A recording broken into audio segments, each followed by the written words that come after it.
Mummy mummy चिल्लाता 10 वर्षीय ऋषभ तेजी से मकान की दूसरी मंजिल में पहुंच गया।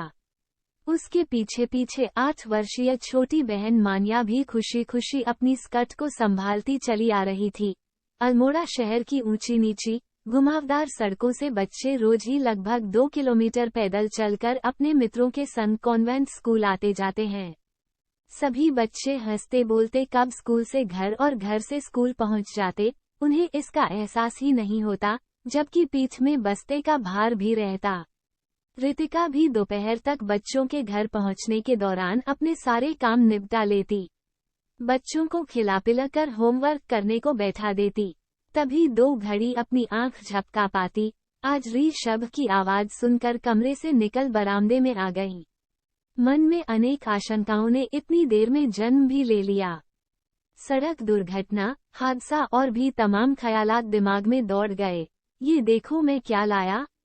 शरारती ऋषभ ने अपने हाथों में थामे हुए लगभग 2 महीने के पिल्ले को झुलाते हुए कहा। मान्या अपनी मम्मी के मनोभावों को पढ़ने में लगी हुई थी। उसे मम्मी खुश दिखती तो वो अपना योगदान भी जाहिर करती, नहीं तो सारा ठीकरा ऋषभ के सिर फोड़ देती।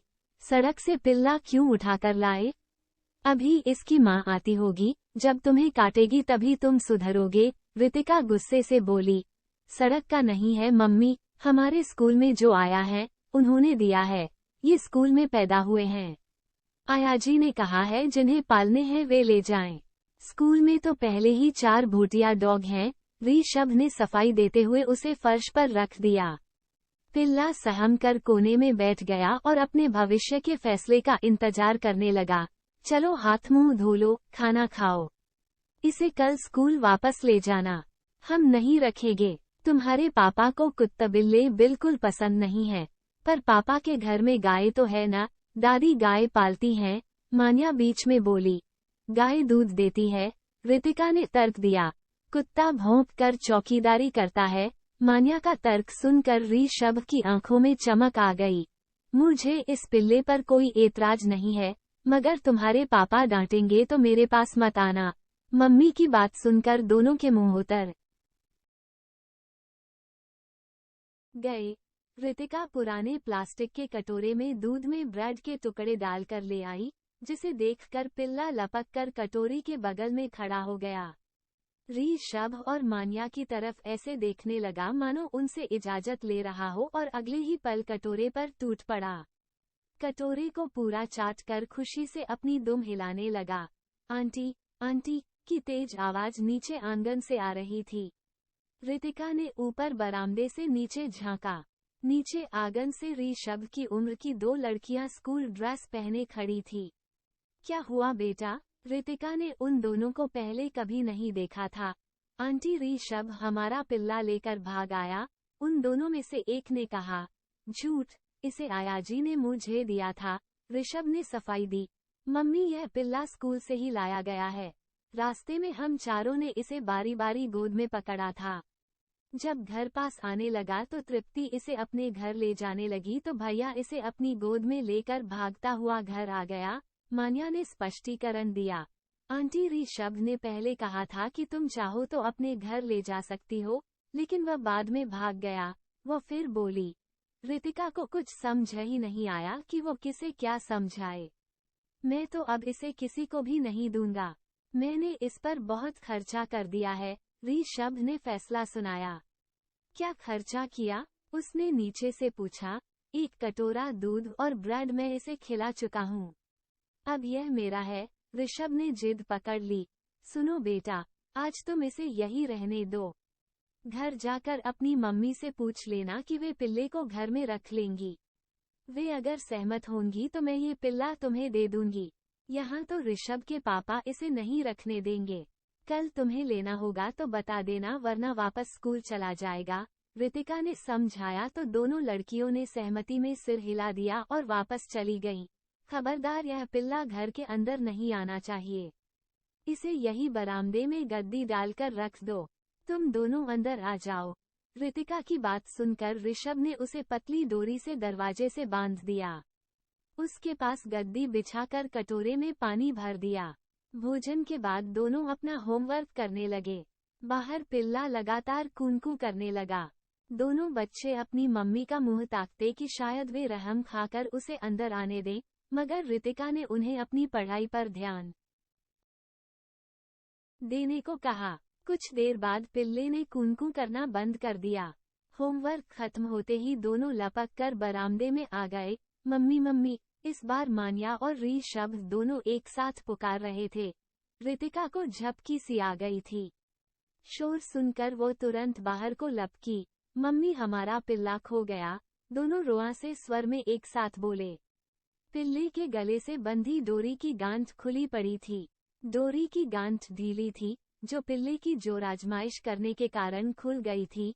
यहीं कहीं होगा, मेजा कुर्सी के नीचे देखो, सीढ़ियों से नीचे तो नहीं गया? री शब्द ने शंका जताई। रितिका ने सीढ़ियों की तरफ देखा। सीढ़ियां नीचे सड़क को जाती हैं। मम्मी, कहीं वो किसी गाड़ी के नीचे न आ जाए। मान्या को चिंता हुई।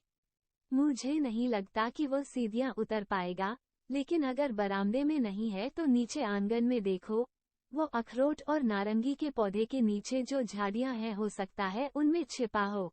रितिका के ऐसा कहते ही वे दोनों सीढ़ियों से नीचे को दौड़ पड़े। उनके पीछे रितिका भी उतर कर आ गई। उसे भी मन ही मन अफसोस हो रहा था कि काश वो उसे कमरे के अंदर अपनी आंखों के सामने ही रखती। नीचे की मंजिल में रहने वाले किराएदार के बच्चे भी पिल्ला खोजो अभियान में शामिल हो गए। 2 घंटे बीत गए।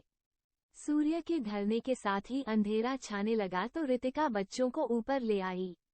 बच्चों के चेहरे पर छाए उदासी से उसका मन दुखी हो गया। बच्चों को बहलाते हुए बोली, अब तुम्हारे पापा के घर लौटने का समय हो गया है, पिल्ले की बात मत करना। अच्छा हुआ वो खुद चला गया। दोनों बच्चे टीवी के आगे बैठकर कार्टून देखने लगे। मन ही मन में बेहद दुखी हो रहे थे। पापा ने घर आने के कुछ देर बाद उनसे पूछा, होमवर्क कंप्लीट कर लिया? हाँ पापा, मान्या ने तुरंत जवाब दिया। आज क्या मिला होमवर्क में? प्रकाश ने पूछा।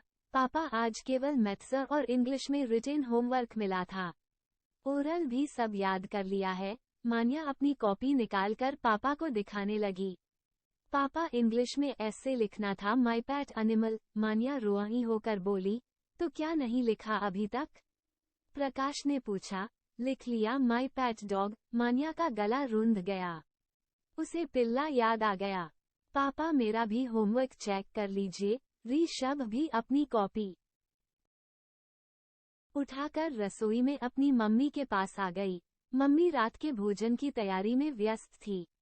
मान्या को देखकर बोली, भूख लगी है मान्या?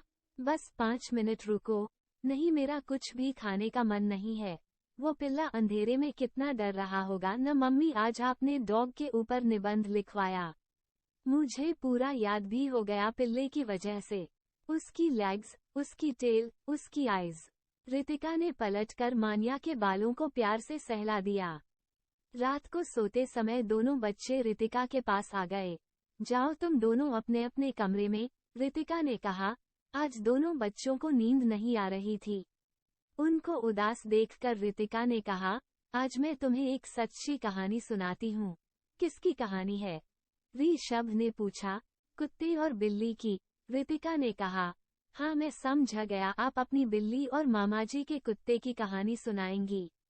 मैंने उन दोनों के साथ में बैठे हुए फोटो देखा है, री शब्द ने कहा। हाँ, मैंने भी देखा है। दोनों एक ही पोज में कालीन पर बैठे हुए हैं। मान्या बोली, सुनो, कुत्ते और बिल्ली के हमारे घर में आने की कहानी। रितिका हंस कर बोली। जुलाई का महीना था। बाहर बारिश हो रही थी। सड़कों के गड्ढे भी पानी से भर गए थे। तभी म्याऊं म्याऊं करती आवाज ने सबका ध्यान आकर्षित कर लिया। नन्हे से भीगे हुए बिल्ली के बच्चे को देखकर मैं अपने को रोक न सकी। उसे कपड़े से पकड़कर अंदर ले आई।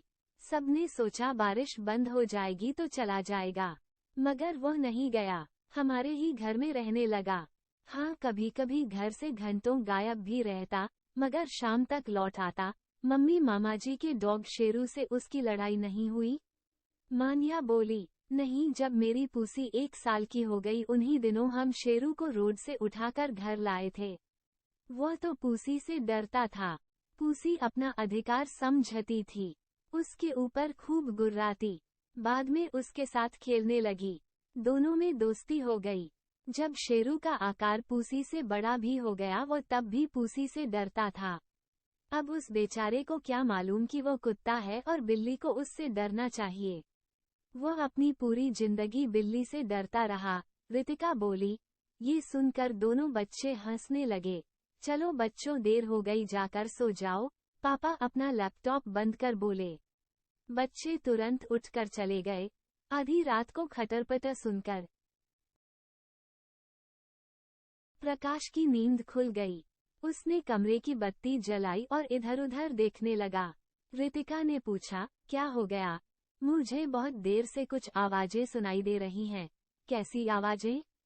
वो चोर के छिपे होने की आशंका से घबराई और उठकर बैठ गई।